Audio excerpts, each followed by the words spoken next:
Good evening. I'm Jeff Bennett. And I'm Amna Nawaz. On the NewsHour tonight, Judy Woodruff joins a Pulitzer Prize-winning journalist on a road trip to examine the parallels between the Gilded Age and today.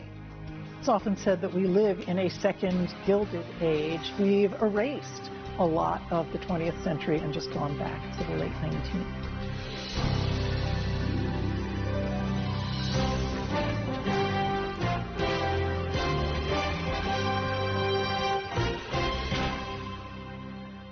An historian and a journalist go on a road trip. No, it's not the start of a joke. It's what Judy Woodruff did this summer with Pulitzer Prize-winning historian Beverly Gage. For her latest book, Gage traveled across the country, exploring the people, places, and turning points that have shaped America over its 250-year history.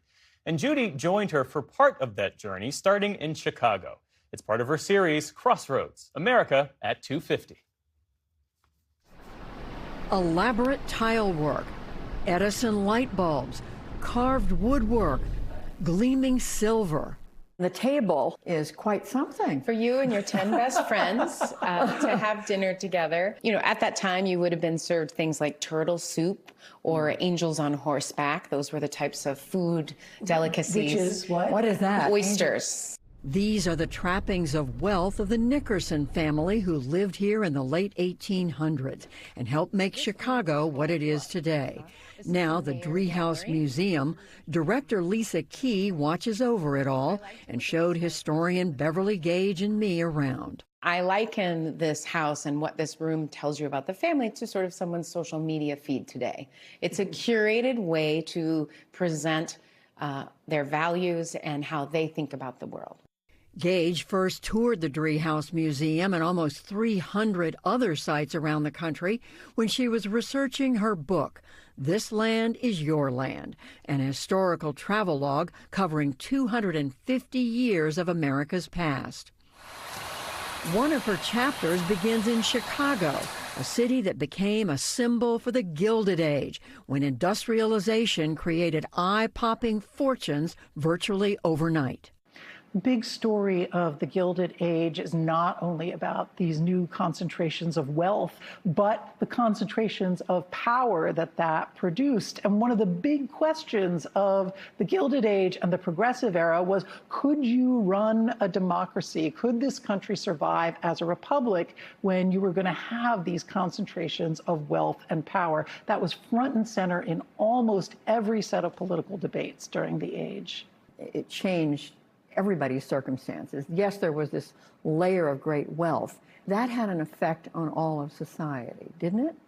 Right. In cities like Chicago, you began to have new cultural institutions that were being funded by the wealthiest Americans, often kind of high art, classical music, public libraries, sometimes as monuments to themselves. But another piece of what happened was that you began to have movements saying that this is not the way the world ought to operate. We don't want these concentrations of power. These concentrations of wealth are unjust.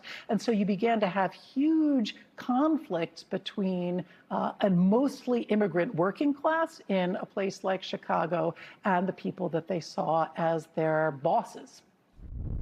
20 minutes drive south along the shore of Lake Michigan, Gage took us to another relic. Today, it's the Griffin Museum of Science and Industry. But in 1893, it was one of the smaller buildings that made up the World's Fair that drew 27 million visitors from around the world. This was the Palace of Fine Arts, and if you look at it, you can see the scale of ambition, and it was home to all sorts of extraordinary statuary and paintings and art from around the world. And you can see some of that even from the outside of it. That's right. You get a sense of the spirit of the fair, right? This classical statuary, the columns. It was intended to sort of say, hey, look, Chicago, we're like ancient Rome, we're like ancient Athens. We are going to be one of the great cities of the world. Look at us. Exactly. But as Gage told us, along with that greatness came problems that would go on to have lasting impact. people start to look to a place like Chicago and say, that's the future. That's the future of America, but then that's the future of modern civilization. It's going to be places like Chicago, new, energetic, fast-growing industrial cities that are something that's almost entirely new in the world. They're also looking to Chicago to say, wow, the problems that are emerging in Chicago, class conflict, poor housing, pollution, homelessness, employment insecurity, those are going to be the problems that are going to really define modern society. Nowhere was one of those problems, class conflict, on greater display than in Pullman, Chicago, where luxury rail cars by the same name were manufactured. This is one of the executive houses here in Pullman. Roderick Lewis leads tours around the historic neighborhood that was the nation's first planned industrial company town. And is it true as you go in the direction that we're going, the houses begin to get smaller and smaller as you head into workers' territory? Certainly. It's very hierarchical here. So on the 111th Street at the Executive House row there, an executive row, you find the executives. Further down, heading south here, you'll find the workers' houses.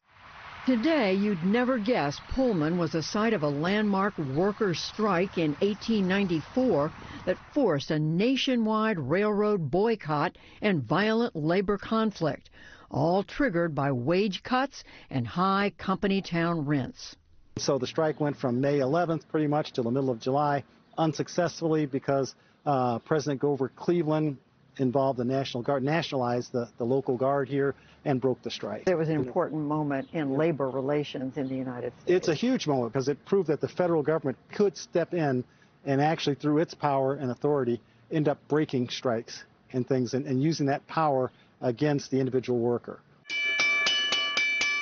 Car number 1518, Bell. Yes. We met up with 90-year-old Alfonso Quiroz, who was the last Pullman worker to still live in the community. He's worked hard to preserve its legacy, saving papers and artifacts from the dustbin of history. Why have you stayed here? Because I was part of Pullman, part of me. I just love Pullman. I was born in Pullman. I'm thinking my last days of my life would probably be in Pullman. So, Beverly, here we are driving through north central Indiana. We've left Chicago. We're on our way to Terre Haute. When we were in Pullman, one of the biggest characters in that conflict was a man named Eugene Debs, who is from Terre Haute, and we're heading south to see his home there. Debs was this sort of ordinary American kid from Indiana. He came up with the idea to build one big railroad union for all the rail workers in the country. He called it the American Railway Union. It is one of the things that helped to make the Pullman strike not just this little local conflict, but a big national conflict. Debs ended up in jail as a result of the Pullman strike, but he was sort of radicalized by that experience, and he went on to become one of the great figures of early 20th century American socialism. The country's hotbed of radicalism in the early 20th century was centered in this two-story frame house, the home of Eugene Debs, the union organizer who later ran for President of the United States 5 times as a socialist. Hello. Hello, welcome. Yes. Allison Dirk showed us around his museum.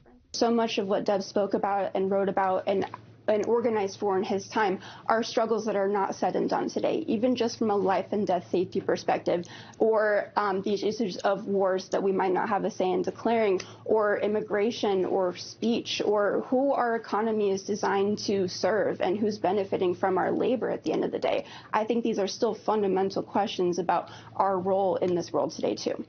So the ideas that Debs fought for, you're saying, are still out there and unresolved today. Absolutely. There is a real appetite in Debs's time and today for big transformative change, radical changes even, to really get to the core of some of the problems that we're looking at. It's often said that we live in a second Gilded Age. If you look at the statistics on the American labor movement, we look a lot like what the numbers looked like in the Gilded Age.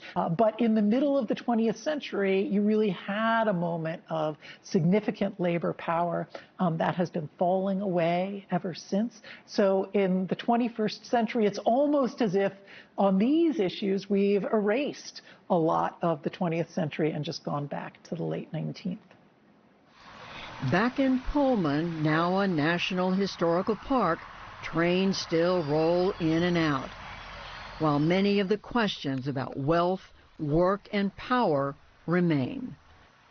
For the PBS NewsHour, I'm Judy Woodruff in Chicago and Terre Haute, Indiana.